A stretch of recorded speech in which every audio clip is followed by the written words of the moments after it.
today's video, this is part 2 of the Isuzu NPR air conditioning rehab, if you want to call it that. Part 1, I replaced the expansion valve. I showed you how to remove the air box, how to take the expansion valve out, replace the O-rings, and reinstall the expansion valve. And this is the second part of the video. This condenser is not leaking, but it is, you can see, damaged. It's crushed a little bit.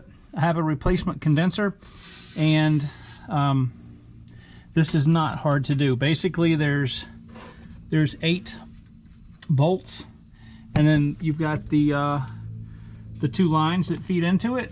We're going to be replacing that. I'm trying to see, the light's gonna. So on this condenser, you don't have to remove the fan. All right, this fan is mounted to this support bracket here. So once the high and the low side are removed for the condenser, we can unbolt the 8 screws and the condenser will slide right out. So what I'm going to need to do on this is I'm going to go ahead and tilt the cab forward so we have more room and you can actually see what I'm doing. All right, we've got the cab lifted up here, and I'm going to attempt to do this. I don't know if the light, it's so bright out here, I don't know if it's going to allow a visual, but it's pretty much all 10 millimeter. I'm going to pop this loose, and then the one on the bottom.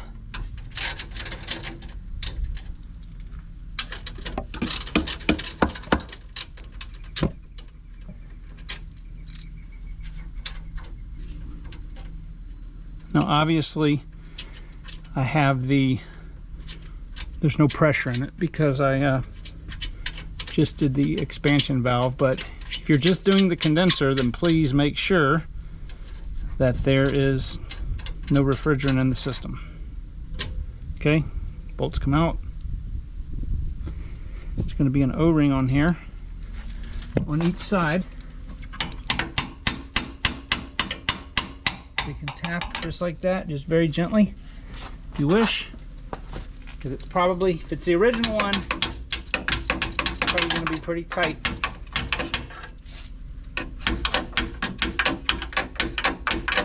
All right, both of those are off. I apologize, I failed to mention you have to take this bracket right here.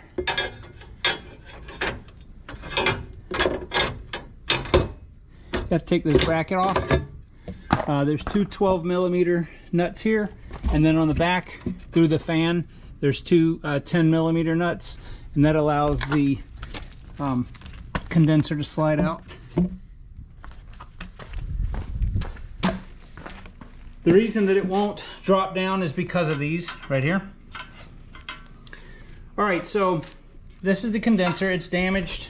It does not leak, but the problem is this is the bottom third of the condenser is the most important part, because as the vapor comes in here, it starts condensing into a liquid, and the bottom third is where most of the liquid is going to flow out, and because it's restricted, we have an issue here. Now the receiver dryer is right here. Okay, I'm going to take this apart for you guys. Inside here is a desiccant bag, and the new condenser comes with that. Also, if you're replacing this, you need to put 1 ounce of PAG oil in the condenser, and you're supposed to put 1 ounce in the receiver dryer. However, because you don't want this receiver dryer open to the air for any length of time. So what I'm going to do is I'm going to change the O-rings on the lines. Right, there's an O-ring there, and there's one right there. I'm going to change the O-rings, and I'm going to go in the house where it's air conditioned and the humidity is a lot lower. I will pour 1 ounce of oil. I'll probably put it in the top.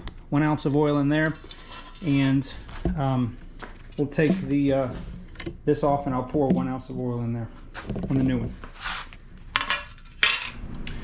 All right, so I very loosely put the bracket that I'm going to need on there.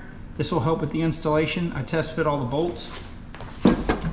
For the Isuzus, you need the ND Oil 8. Do not use any other type of oil.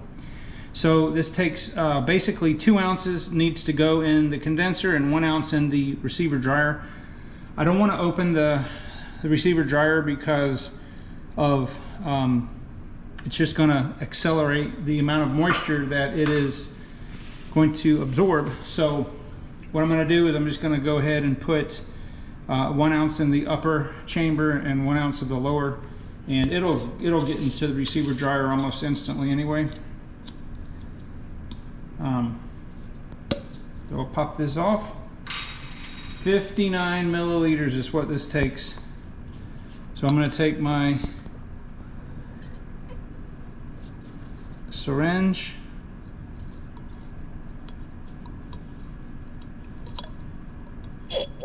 make sure this is accurate.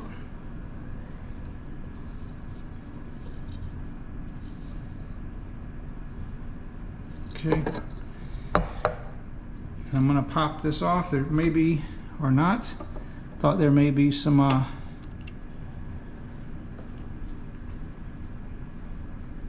nitrogen in there, but there's not.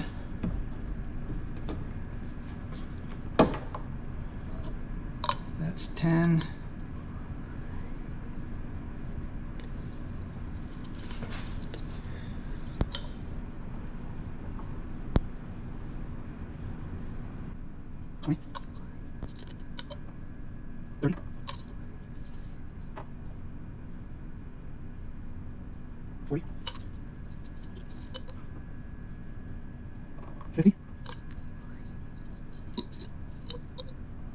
All right, there's 59 milliliters, just 2 ounces. All right. You're not going to do this. Okay. I'm just going to move this around a little bit. I want the oil to soak down in there in the tubes because I don't want any spilling out. All right, so I'm going to go back under the truck. We'll hook this up, and I need to get the blocks. I've already put the O-rings on. I put refrigerant oil on there, and we'll just get this back in. All right, so the condenser is now on. When you put this on, see this air conditioning bracket right here? Loosen this nut right here enough so this flops around, and put both of the lines on first with this super loose. All right, it's going to look all jacked up when you do, but make sure to do that first, and then tighten all these up equally. Once the 2 brackets are tight under here, then you can put the 2 bolts for the fan shroud, and then last you're going to put these 2 brackets here. And when you do this, it's going to torque, it's going to move this line because this is not going to line up most likely. But once you get it torqued, these are 49 inch-pounds both. Once you get everything done, then tighten this nut back up. All right, so what I'm doing now is I've got our pressure probes hooked up. It's about 15 pounds of pressure.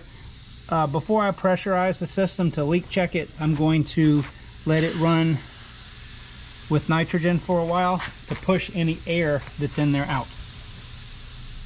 All right, so while the truck is being pressure tested with nitrogen, I had taken this loose. This is the receiver dryer, and I'm going to show you the desiccant bag.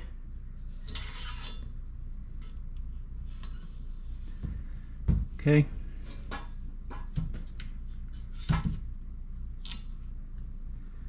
So that's what it is. It's just a bag filled with a pelletized desiccant to remove any moisture. So the problem is that if you expose this really more than 30 minutes, it ruins it. That's why anytime you replace these, you need to replace it and immediately do a nitrogen sweep, and then pull a vacuum, a deep vacuum on it to make sure that it doesn't ruin the desiccant. All right, so we passed the pressure test, and now we are vacuuming down the system, and I'm going to let this go for a little while. it'll be below 500 microns for sure. All right, so this is kind of upside down. I changed the 3 ways to the valve core tools because they have shutoffs on each end, and we're at 190 microns, and we're gonna let this sit and see if it holds. All right, so it's been 12 minutes. Obviously this is upside down and we're still at 220 microns. The standard is below 1,000 microns. If you're below 500, that's really good for moisture removal. If you're below 400, that's phenomenal. So we're staying at 220 microns, and we've been here 12.5 minutes.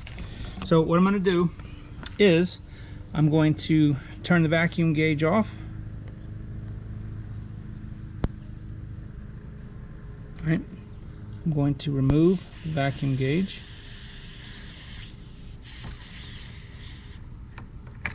Okay.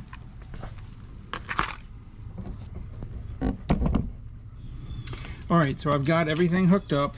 The only thing that I need to do is I'm going to turn this off. There's refrigerant in the hose. I've already purged everything all the way to here. And I need to turn the scale on.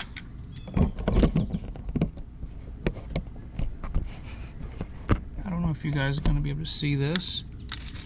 So we need 440 grams. So we'll zero that out. Okay, so I'm going to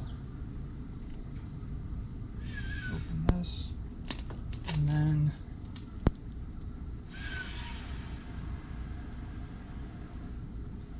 so I'm injecting liquid in the liquid side.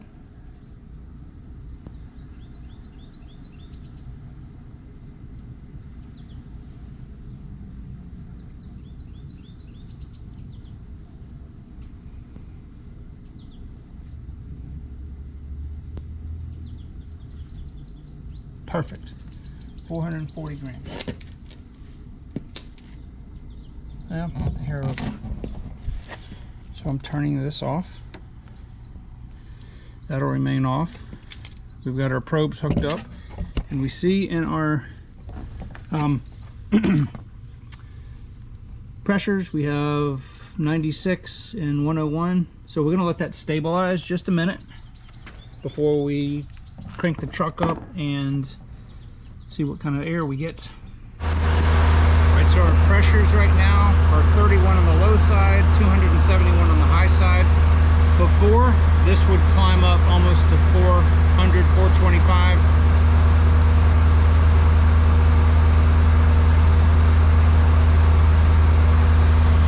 So I'm going to let this run for a while, and we'll look at the air temps inside. Alright, so I want to show you our pressures. Our low side is running at 23 and the high side at 250. That is outstanding. That's evaporator's about 30 degrees. And let me show you the air temps. It's blowing out of the vent at 48 degrees.